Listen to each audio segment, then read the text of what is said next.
Warning, this video contains the most extreme form of brainstorming which may injure your cerebral cortex. Watch at your own risk. Finally, I organized everything. It is the perfect environment to study with minimum distractions. So Chapter 5, Principles of Inheritance and Variation. Inheritance is the process by which characters or traits are passed from parents to their progeny.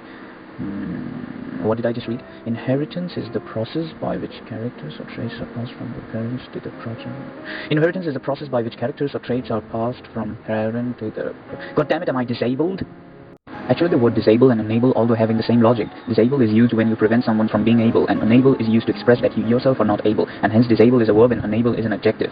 But in the sentence I used earlier, I used disable as an adjective. English language here is complicated, and it is mind-boggling how we can differentiate between the different forms of uses of words in a matter of milliseconds.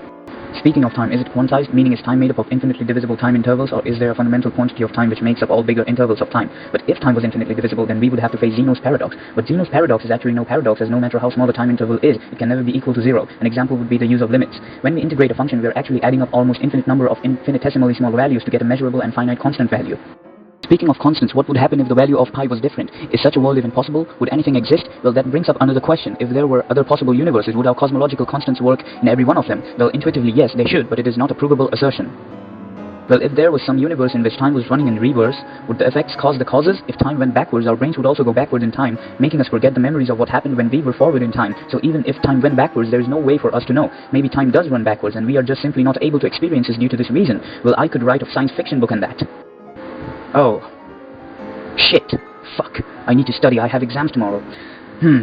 This chapter is interesting, but I just don't feel like reading it now. Oh, I know. Let me read another chapter.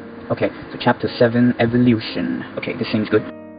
So, evolution is the sequence of gradual changes from simple life to complex life forms by the occurrence of genetic mutations and natural...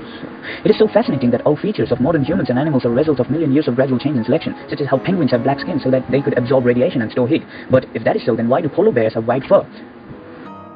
Well, I know, since it helps them to camouflage in the snow better. Same logic with the occurrence of white fur in Siberian tigers. I think camouflaging is not that important for the survival of penguins, but who knows. Actually, this is an interesting debate. Let me pose this question on Reddit.